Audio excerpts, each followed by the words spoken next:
Durga jewellers తెలంగాణలో మొట్టమొదటి factory outlet మన కొత్తపేటలో ఫిబ్రవరి 14న గొప్ప శుభారంభం. అధ్యక్ష, చరిత్ర తీయండి. కాలువల తవ్విన కాలం నుంచి చరిత్ర తీయండి. వరదకాలు తీసిరు, శ్రీరామ్ సాగర్ ఎవరు కట్టిరు, ఎల్లంపల్లి ఎవరు కట్టిరు, లోయర్ మానేరు ఎవరు కట్టిరు. ఆ 9వ ప్యాకేజ్ అప్పర్ మానేరే పూర్తి చేయనటువంటి శాసనసభ్యుడు సిరిసిల్ల 10 ఏళ్ళు యువరాజు ఆయన మాట్లాడితే ఎట్లా అధ్యక్ష? అందుకే ఇవాళ గోదావరి పరివాహక ప్రాంత బిడ్డగా అరే మీరు ఇలా నాకు హుస్నాబాద్ నియోజకవర్గంలో గౌరవేలి ప్రాజెక్టు కడితే దానికి డిస్ట్రిబ్యూషన్ సిస్టమే అధ్యక్ష. 80% పూర్తి అయిన ప్రాజెక్టును మీరు వచ్చి 2014లో గౌరవ కేసీఆర్ గారు నేను కుర్చేసుకొని కడతా అన్న ప్రాజెక్టు కూడా పూర్తి కాకపోతే కుర్చేసుకొని కడతా అన్న ప్రాజెక్టు కూడా హుస్నాబాద్ బిడ్డగా ఇలా హుస్నాబాద్ లా కుర్చేసుకున్న ప్రాజెక్టు పూర్తి కాలే. దానికి ఏం చేయాలి చెప్తారు? గోదావరి పరివాహక ప్రాంతంలో టీఆర్ఎస్ పార్టీ అధికారంలోకి రాకముందు కూడా 80% ఇరిగేషన్ తోటి ఆనాడు వరి ఉత్పత్తిలో ఈస్ట్ గోదావరి వెస్ట్ గోదావరి తోటి పోటీ ఉన్నటువంటి జిల్లా నాది. ఆ జిల్లాను అవమానపరిచి ఇరిగేషన్ లేదు మీ మీద వచ్చామని చెప్తే పొరపాటు అధ్యక్ష. సభను తప్పుదోవ పట్టించినట్టు ఇవాళ ఆనాడు కూడా ఉమ్మడి రాష్ట్రంలో వరి ఉత్పత్తిలో కరీంనగర్ జిల్లా ఈస్ట్ వెస్ట్ గోదావరితో దాటిపోయినటువంటి పరిస్థితులలో పిలువండి మాజీ శాసనసభ్యులు, ఇక్కడ చరిత్రలో ఉన్నటువంటి పౌర సరఫరాల శాఖ మంత్రులు ఆ రికార్డు చెప్పండి అధ్యక్ష. వీళ్ళ సభ్యులకు చెప్పండి. ఇలా ఖచ్చితంగా కరీంనగర్ జిల్లా ఎల్లంపల్లి ప్రాజెక్టు కావచ్చు, లోయర్ మానేరు నేను చిన్న పిల్లలు ఉన్నప్పుడే కట్టిన అధ్యక్ష. వీళ్ళు ఇలా కొత్తగా దానికి వచ్చి నేను అడుగుతా కడియం శ్రీహరి గారు, ఇలా మీ ప్రాంతం గణపురం నియోజకవర్గానికి కూడా నీళ్ళు వచ్చే గౌరవేలి ప్రాజెక్టు పరిస్థితి ఏంది? ఎందుకు పూర్తి చేయించలేకపోయారు 10 సంవత్సరాల? ఏం పూర్తయింది మాకు తెలియదు. నీళ్ళు ఇవ్వను, ఇప్పుడు నీళ్ళు ఇవ్వనండి. నేను అక్కడ ఎమ్మెల్యేను.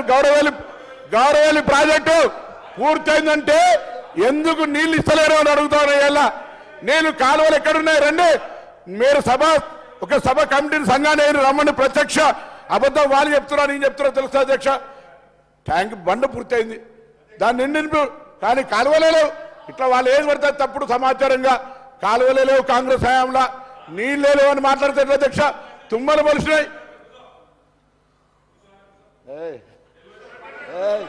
జాగ్రత్త, కూర్చో బాగా మాట్లాడితే ఎట్లా? బాగా మాట్లాడితే కూర్చో. ఎవరిగా ఇదే మర్యాద. బయటికి పోయి మా దగ్గర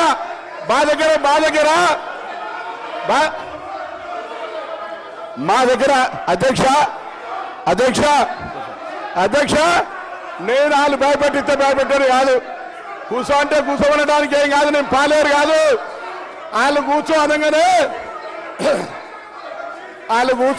కూర్చోడానికి పాలేరు కాదు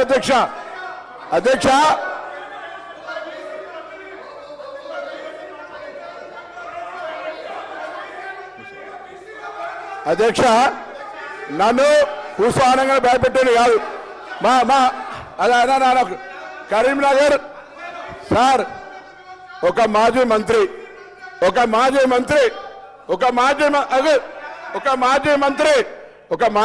కరీంనగర్ ఒక మీటింగ్ లా సార్ ఒక్క నిమిషం కూర్చొని బెదిరిస్తారు అధ్యక్ష. మీరు చెప్పండి, ఒక్క నిమిషం మీరు చెప్పండి. కూర్చుంటే నేను ఒక్క నిమిషం మంత్రి గారు, ఒక్క నిమిషం.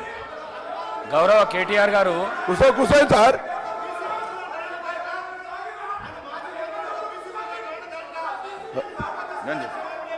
కూర్చోండి, మీరు కూర్చోండి, నేను చెప్తా కూర్చోండి.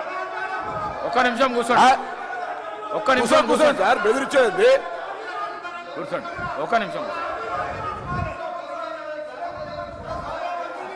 సిద్ధంగా లేకపోతే వెళ్ళిపోవచ్చు.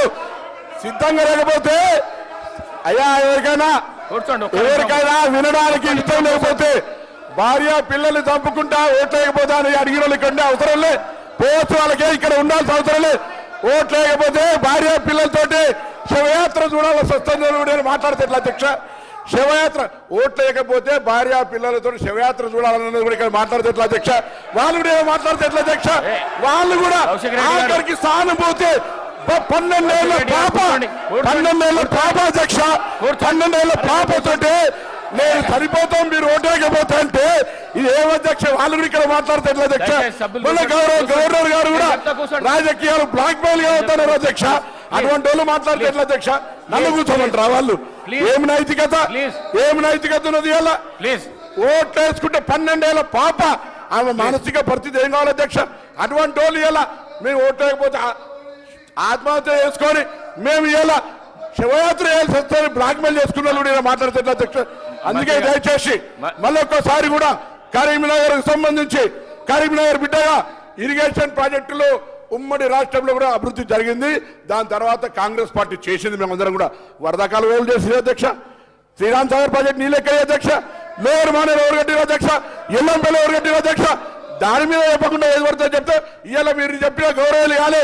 అదే హరీష్ రావు గారి దగ్గర మల్లన్న సాగర్ అవుతుంది, కొండపోచమ్మ అవుతుంది, ఇవన్నీ ఇవి ఎట్లా సరత్? కాబట్టి దయచేసి మాకు కూడా కుర్చేసుకొని కడతాన ప్రాజెక్టు కేసీఆర్ గారి ప్రాజెక్టు పూర్తి కాలేదని చెప్పడం కొరకు దయచేసి ఈ సందర్భంగా మీ దృష్టికి తెచ్చిన అధ్యక్ష. నమస్కారం. వాళ్ళు కూర్చోమంటే కూర్చొని భయపడేది కాదు అధ్యక్ష. మీ ఆదేశాన్ని పాటిస్తాం, తప్పకుండా సభా మర్యాద కాపాడతాం. కూర్చో.